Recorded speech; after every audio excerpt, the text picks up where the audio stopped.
cat in the wall, eh? Okay, now you're talking my language. You ever drunk Baileys from a shoe? All right, welcome in, boys and girls, to where the Dyerwolf almost had his hot streak stay alive and got the half-point knocked off loss against the under for the Iowa game, or no, for the Scum game, sorry. And his Iowa pick finally failed him. But we're still like 70% on the season here at the View from C-Deck for our weekly predictions for the college football betting. And this week of games, Dyerwolf, I'm not going to lie, it kind of sucks. Yeah, it does. A lot of teams on bye, too. It was hard to find 5, to be honest with you, that I was like, felt pretty good about. Yeah. I had to scramble a little bit. Yeah. For those of you not know, we are the View from C-Deck, and I'm just Matt, and this is the Dyerwolf. We love college football, and we love talking gambling, so we might as well marry the two together. And this is our Week 3 preview. And we'll start on Friday night with what I think is the game of the week, and a big game for my preseason prediction for the Big 12 championship. Arizona at Kansas State, Friday night, under the lights. Friday night lights in Kansas. What could be better? But Kansas State, 7-point favorite. Team I picked to win the Big 12 this year. Struggles against Tulane, but I think Tulane's actually pretty good, and they were on the road. Arizona struggles mightily at home against Northern Arizona, who just did everything they could to take away that receiver, to take away McMillan, who had 300 yards week 1, had 2 catches for 11 yards, and they only scored 22 points as a result. I'm taking Kansas State. I think they'll take something out of that Northern Arizona. That was against Northern Arizona, by the way, and they trailed at halftime. They also struggled mightily in the first half against New Mexico. Can't get off to a bad start against Kansas State like this. They both actually struggled last week in the first half. But I think Kansas State covers the 7 at home. I'll take them to win by 10 and keep my prediction looking good. I'd actually go against Kansas State because of that half point. I watched most of that first half, and they did not look good because I was rooting against them because of I'm in a weekly pick 'em that I won last week. But I picked Tulane, so I was glad that they weren't looking good. So this one, it's close, but that half point, I think I'd go against them. It's only 7 right now. Oh, I think you said 7.5. Okay. Yeah. Push. You think the push is going to happen? That's Yeah. a bold pick. What do you get odds are on that? All right. After the Saturday games, and team we've been liking to bet on already this year, although they failed us last week because they played awful for 3 quarters. The Crimson Tide of Alabama going to Wisconsin to play the Fighting Luke Fickles. 15.5-point favorites. We both picked this game. I'll let you go first on it. Yeah, they bit me pretty hard in a couple of real bets. Plus, I picked them in this last week. But I think Wisconsin's just not very good. They're plain and simple. They made Western Michigan look good. Now, maybe they took the wind out of their sails a little bit, and that's why they looked just miserable against us because they had that. They were in that game against Wisconsin, but Bama's a little bit of an unknown with the new coach, which has me a little bit hesitant, but that number's not that big, and I don't believe in Wisconsin this year. I don't either. They only won by 14 against Western Michigan, and it took like a weird bounce on a punt for them to even win that game. They were punting away down by 1 in the fourth quarter. Then they only win by 14 against the FCS South Dakota, who's a good FCS team, but still, you're only 14 at home. I just don't see how they're staying with Bama. I mean, they're going to get ratioed here bad by the 4 or 5-star ratio. This is not a game they're usually competitive in. And Bama had some injuries last week, and that could have. And apparently, South Florida just has their effing number because this is 2 years in a row. Nobody wants to play South Florida anymore. But yeah, I'll take the Tide to cover. I think Milroe goes off against this defense, and that they just don't have the offense to keep up. Like they're just not built yet, man. Wisconsin's. I like Fickle, but they're just not looking good right now. Not for him. So I take them to cover 2. Keep an eye on the enemy here. Neither one of us picked this game, but we always got to look at the team that got their ass handed to them. Man, not so easy when you're not cheating, is it there, Michigan? Yeah. I mean, you also lost to like 10 out of 11 starters on offense. That hurts. And you got a walk-on starting at quarterback for you. That hurts. And Texas's boot up your ass. That hurts too. physically. 22.5-point favorites at home against Arkansas State. Seems like a lot looking at their offense. Over under 45.5. If I had to bet, neither one of us picked this game, but if I had to bet, probably take that under because their defense is okay as long as they're on the field all game. But they got shredded. They got shredded in the first half. Yep. I thought about it, but it could go one of two ways. Depends on how they react. It could be we just got our ass kicked and then they take it out on them and absolutely destroy them, or they just, take them. They know they're going to win the game and they just move on to the next week. I think they might be my new Iowa this year. I didn't do it this week, but I thought, I overestimated their defense, which is why the under did not hit against Texas. I knew they weren't going to score many points. I thought they'd hold them to like 20-something, though. And you know what I mean? But I think moving forward, they're not going to score many points and they're not going to give up many points. So the under is probably a smart play on any scum games coming up. But I think they are going to cover because it's not that big of a number, and I don't think they're going to give up more than 6 or 7 points. If they hadn't looked so pathetic, it might be a ballsy pick territory. True. At home against a team like that. Yeah. But yeah, they do not look good on offense right now. But I could see them shutting them out and winning 27-0, covering that. So the only other ranked matchup of the week, just what we all saw coming preseason: Missouri hosting Boston College. Probably most people saw Missouri being ranked, but not Boston College. The Fighting Bill O'Brien's here, former Ohio State Buckeye assistant head coach, offensive coordinator. But 16.5-point favorites are the Tigers at home. They have not given up a point yet. Their defense is almost as good as ours. Us and them and Purdue have one stat in common. Casey, do you know what that is defensively? 0 touchdowns. Well, yes, but there's other teams that have done that. Okay. I don't know. 0 red zone possessions given up. Wow. Nobody's been in the red zone against us or Missouri, and Purdue only played one game, so it doesn't really count. But so their defense really good. Over under 54 here. That's what we both picked this game, and I like that a lot, but I picked different. But I'll let you talk first. Yeah, the under looks like a really smart play. Missouri's given up 0 points. I think Boston College gets a little bit more credit than they should because they beat Florida State, who just stinks. I don't see many points getting scored here, period. Missouri might score on them a little bit, but over under in the 50s. I think it's going to be in the low 40s. 20-something to 7 or something like that. Yeah, maybe even 28-14. That'd be well in the under. Yeah, I mean, but Bill O'Brien can put together a game plan. I did pick Missouri to cover, though. I was talking to you before the podcast. Also, Missouri, the only team that had better game control last week than us in our, and how bad we dominated Western Michigan. It has to be insane how much they controlled the game. Was Missouri. Shut out their first 2 opponents. They're looking good. They're at home. I think it may just be by 17, but I'll take that under hook there. I'll take that and roll with the Tigers to cover. It's rivalry week. Did you know that, Casey? In the Big Ten, well, for Big Ten teams, as they play their former Pac-12 rivals, both Oregon and Washington, and I picked both of these games. So I'm going to start with Oregon. 16.5-point favorites against Oregon State in Corvallis. Over under 50, though. It seems very low to me, considering they just gave up a bunch of points to Boise State. I'm taking the under. I'm going a little bit ballsy pick here. I'm taking the under, though, because I for some reason was up at midnight and watching Oregon State play San Diego State. They're not a good offense, but their defense did shut out San Diego State. They're at home. Oregon's offense is not clicking still 100% of the way. They eke by Boise State. They did score some points, but Boise State gave up 46 to freaking Georgia Southern, and they only scored 37 there. And they're on the road. I just don't think they totally get it right. And if they do, their defense is good enough to shut down Oregon State, I think. So I like the under here.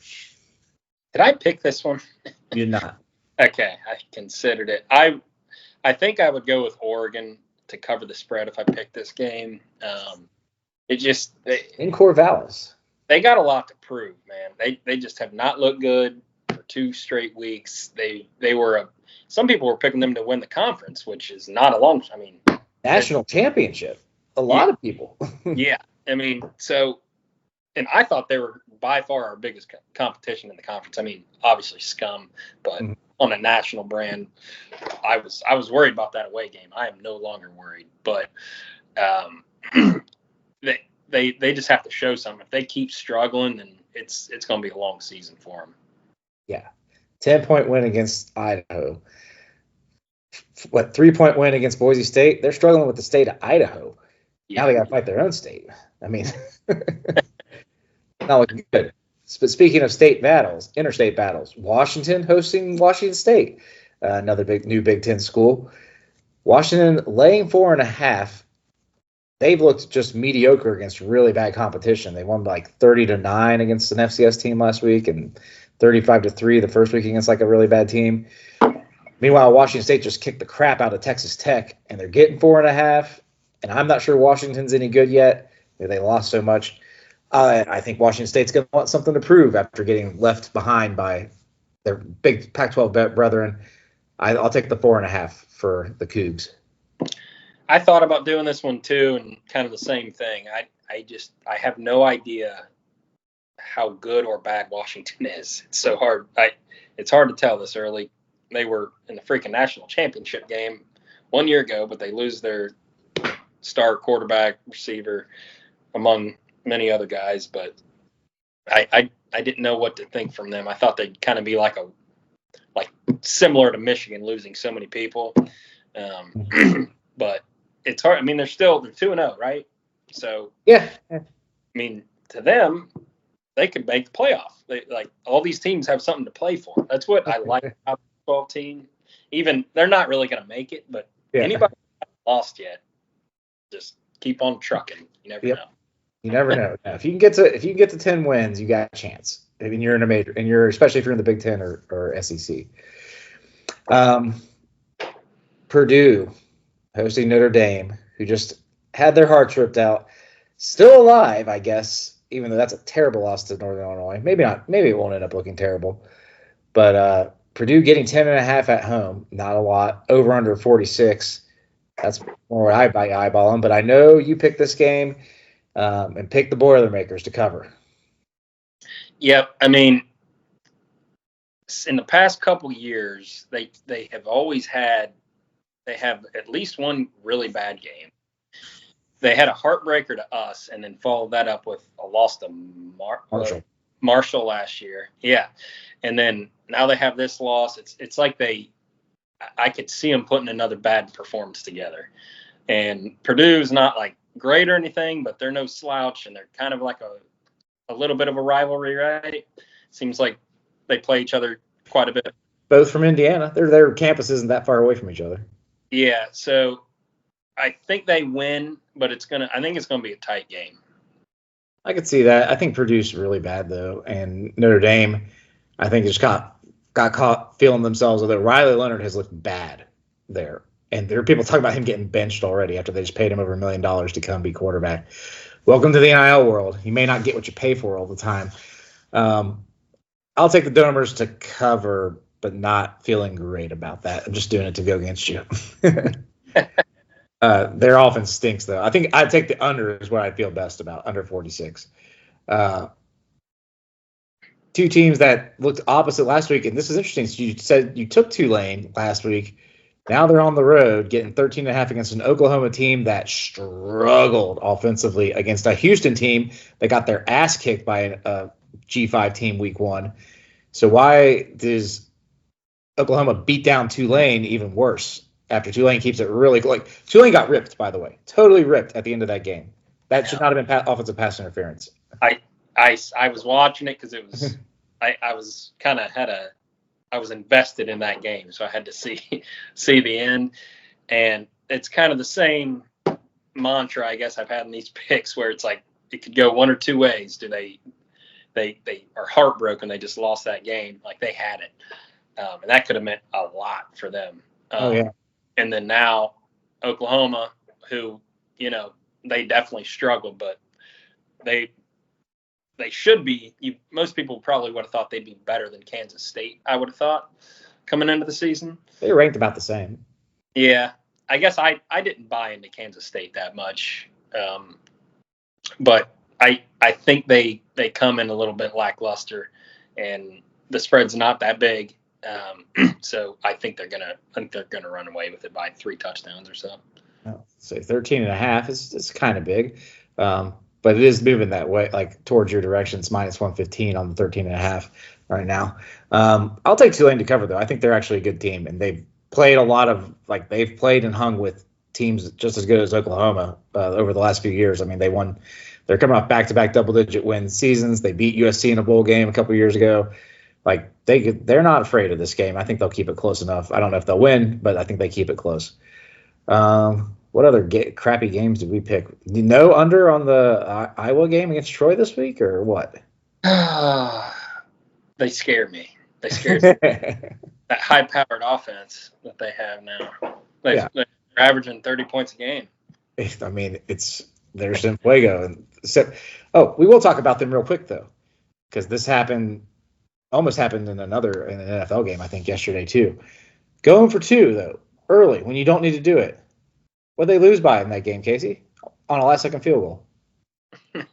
Wait, who are you talking about? Iowa. Oh yeah. Oh my God. I mean, What's with these coaches? I do not get it. I don't give a shit what these effing analytics say. It's the third quarter, and you can go up it's third quarter. They have the other team's got plenty of chances to score. They're not going to have to score 2 touchdowns either way. It's just it's insanity, and they end up losing by a point because they didn't kick the extra point. I kind of forgot about that because I was pissed off as soon as they hit the over, so I stopped even watching it. Yeah. But yeah, and it happened the Texans. They almost had it happen to them yesterday. They won by 2, but they could have lost in the exact same scenario. Went for 2 and they went for 2 in the first half when they were up 12-7. Didn't get it. Didn't get it. It's nonsense. It's just not I did see nothing drives me more wild by this. CJ though slip and fall and then complete that 4th and 1. Did you see that? Oh, CJ's a beast. CJ's the man. He is so good. Okay, last game that we did pick this week, Utah at Utah State. This is your pick, Dyerwolf, so I'll let you talk about it. 21.5-point favorites for Utah, over under 46.5 right now. Okay, so this one, I watched that game a little bit too. Rising got real banged up. I assume he's going to play, but he's not going to be himself. I like, honestly, Utah's defense is always really good. Utah State's offense got shut out by USC. Yeah, that's the point I forgot about until you just reminded me. Yes, they just got shut out. So I don't see a whole lot of points getting scored here. One of the big reasons I think Rising's not going to be near, he might not even. I haven't seen anything announced, but he didn't. He looked real banged up by the end of that game. So I see, I don't think they're going to shut him out necessarily because that's kind of hard to do, get shut out twice in the first 3 games. But not a lot. What was it? 46.5. 46.5. Yeah, I'm thinking Utah might score 28 and not give up more than 3. Yeah. I like the under there too. I do think USC just actually has a good defense. I mean, not amazing, but a top 25-ish type defense. And Utah State does have a bad offense. But it's USC ran the ball a lot in that game, so they just controlled the clock too. So Utah State didn't really have a chance to score. I like your pick. I'll take the under too. So that'll do it for the picks. Any overarching thoughts on the playoff? Maybe we'll wait a couple more weeks before we revamp our 12 teams. I'll say I was wrong about Texas. They're in. They're going to be in for sure. They would have to completely fall on their face now not to make it. That was my bold pick that they wouldn't be in. So I'll take LSU out. They look bad. Texas in, replacing them right now. I think USC, they have the schedule. They're better than a lot of these teams. Them and Penn State, it's going to be a huge game. Whoever wins that, I think, will be in for sure. Yeah. I guess I don't know about any other overarching things other than kind of something we were talking about. I think we were off. We weren't on the actual podcast, but there could potentially be 5 SEC teams make it. And it could be, depending on the Big 12 ACC, I assume one of them will get 2 teams. And if you assume that, then it could come down to a 5th SEC school or a 4th Big 10 school making it, which I bet they hedge towards the SEC. And it's 5 SEC, 3 Big 10, and then all the conference champions. Yeah, I mean, it depends a lot how it goes, I guess, because there's still so many. It's tough to predict even more because of the size of the SEC and Big Ten. Now they just don't all play each other, so I don't know who plays who everywhere. Like how many teams can come out with one loss? Because I feel like there could be a lot this year. Now, I've seen people talking about parity after last weekend. A lot of close games and upsets for top 25 teams, and I'm like, there's some of that, but it's also like, it's a long, like everybody's saying, it's a long season. Is everybody going to the whip all the time now? No, they're not. Like Bama probably. They're like, we're not going to try to win this game by 50 because we don't need to. Like, we're not going to go for a practice week that's amazing. Yeah, it'll be interesting. You're right. I mean, USC could make it for sure. We could make it, obviously. Oregon can make it. Penn State can make it. I guess Penn State and USC probably won't make it because they play each other. But it's only one game. That's only one game, though. Yeah. I mean, all 10-2 teams will have a shot to make it. Big Ten and SEC. I mean, plus like USC is going to beat Michigan now. I have like no doubt. Yeah. Like that's their only other hard game. They don't play us or Oregon, so I don't think they play us or Oregon. They might play Oregon. They might play Washington. They do, but I don't think Washington's that good. I mean, they're there still, but I don't think they're good enough to like threaten them. I'll also say I picked App State to be like the G5 team because I just didn't know who to pick. I love Boise State now, and App State got annihilated by Clemson. Made me feel better about my Clemson pick, though, after Georgia week 1. They came back and really looked good. Georgia might just be that good. Like it could just be us and Georgia and Texas are just that good. But that'll do it for this week's gambling podcast, the betting predictions. We're doing really well right now, so don't mind taking our advice here. But we're also going to make, speaking of the playoffs, we're about to make a podcast about why the 5 seed may be the best seed to have, depending on the circumstances, but why it needs to be corrected too. But like, subscribe, hit that little bell notification thing so you know when we make a new video. And for the Dyerwolf, I'm just Matt. This is the View from C-Deck, and we will see you guys next time. Hey guys! Oh, big gulps, huh? All right.